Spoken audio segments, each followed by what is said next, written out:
உயிர்த்தெழுந்த இயேசு கிறிஸ்துவின் வல்லமை ஊழியங்கள் வழங்கும் வசனப் பெட்டகம். இயேசுவே கர்த்தர்.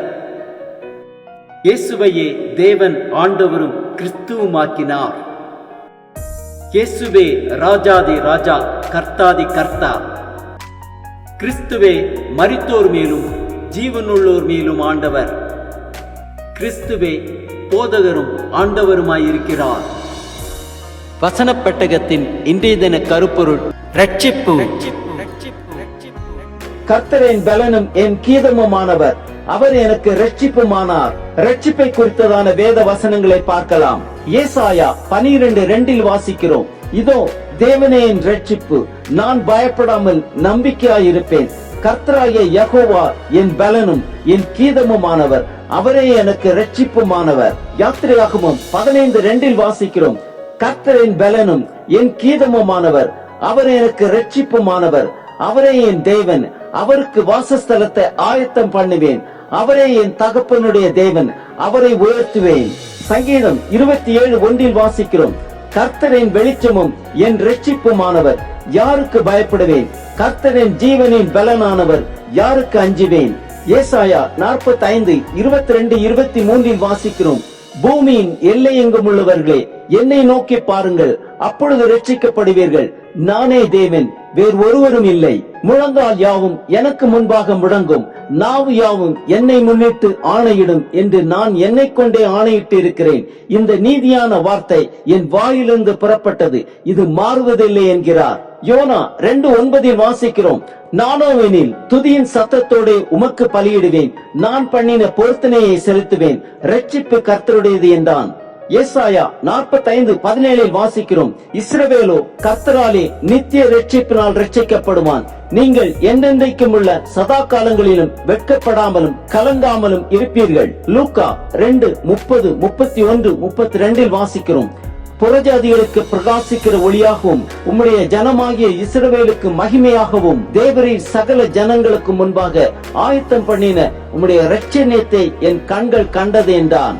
ரோமர் 1:16 வாசிக்கிறோம், கிறிஸ்துவின் சுவிசேஷத்தை குறித்து நான் வெட்கப்படேன். முன்பு யூதரிலும் பின்பு கிரேக்கரிலும் விசுவாசிக்கிறவன் எவனோ அவனுக்கு ரட்சிப்பு உண்டாவதற்கு அது தேவ பலனாயிருக்கிறது.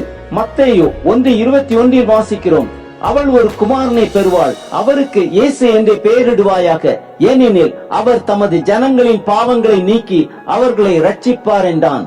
ஓசியா 1:7 வாசிக்கிறோம், யூதாவின் வம்சத்தாருக்கோ நான் இரக்கம் செய்வேன், வில்லினாலும் பட்டயத்தாலும் யுத்தத்தினாலும் குதிரைகளினாலும் குதிரை வீரரினாலும் நான் அவர்களை ரட்சியாமல் அவர்களுடைய தேவனாகிய கர்த்தராலே அவர்களை ரட்சிப்பேன் என்றார். எரேமியா 3:23 வாசிக்கிறோம், குன்றுகளையும் திரளான மலைகளையும் நம்புகிறது விருதா என்பது மெய்.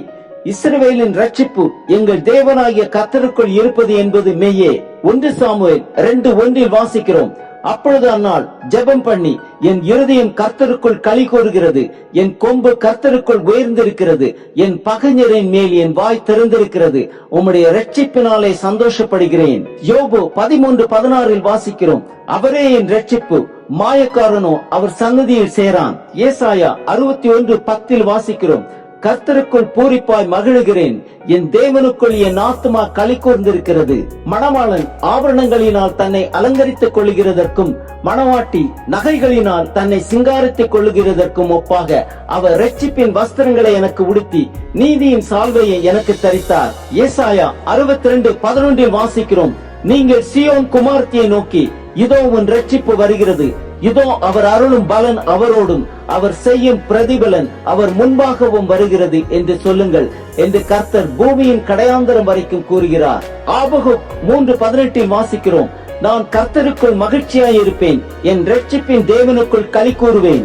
ஏசாயா 52:10 வாசிக்கிறோம், எல்லா ஜாதிகளின் கண்களுக்கு முன்பாகவும் கர்த்தர் தம்முடைய பரிசுத்த புயத்தை வெளிப்படுத்துவார். பூமியின் எல்லைகளில் உள்ளவர்கள் எல்லாரும் நமது தேவனுடைய ரட்சிப்பை காண்பார்கள். ஆம், ரட்சிப்பு தேவனாகிய கர்த்தருக்குள் இருக்கிறது. இயேசு கிறிஸ்துவை நாம் பாவங்களை நீக்கி ரட்சிக்க வல்லவர்.